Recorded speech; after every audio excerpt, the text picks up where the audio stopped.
విజయనగరంలో YCP party కార్యాలయ నిర్మాణంపై అభ్యంతరం వ్యక్తం చేస్తున్నారు గోవా గవర్నర్ అశోక్ గజపతిరాజు. ఆ భూమి మాదే అన్నారు. అయితే ఆ ల్యాండ్ ప్రభుత్వానిదేనని వైసీపీ చెబుతోంది. లేటెస్ట్గా టీడీపీ కార్యాలయ నిర్మాణానికి కూడా అక్కడే స్థలాన్ని కేటాయించారండి. మరోవైపు ప్రైవేటు స్థలం ప్రభుత్వ స్థలంగా ఎలా మారిందో విచారణ చేపట్టాలని డిమాండ్ చేస్తున్నారు అశోక్ గజపతిరాజు. విజయనగరం జిల్లా వైసీపీ పార్టీ కార్యాలయ నిర్మాణంపై మరోసారి రచ్చ కొనసాగుతోంది.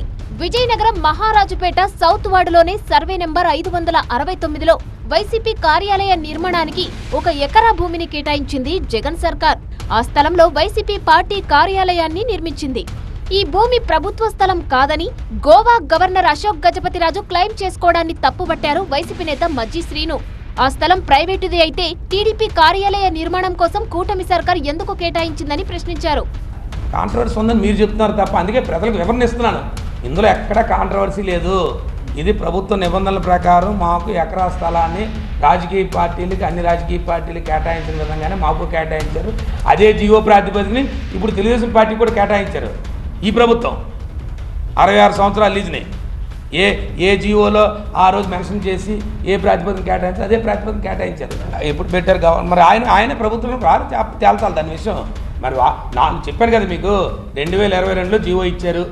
వైసీపీ హయాంలో చట్టాన్ని, రాజ్యాంగాన్ని తుంగలో తొక్కారన్నారు గోవా గవర్నర్ అశోక్ గజపతిరాజు. ప్రైవేటు స్థలంలోని వైసీపీ జిల్లా కార్యాలయం నిర్మించానన్నారు. దీనిపై ఏడాది క్రితమే కలెక్టర్కు ఫిర్యాదు చేశామన్నారు. కానీ దిస్ ఇస్ రిడిక్యులస్. రికార్డ్స్ ఉన్నాయి, there are records, ఆ డీటెయిల్స్ కూడా మీకు ఇస్తాం. Why should I, if you don't agree it's this thing according to law, take action. నిద్రపోవడం కాదు. ప్రైవేట్ స్థలము పబ్లిక్ స్థలంగా అవ్వడానికి కొన్ని పద్ధతులు ఉంటాయి.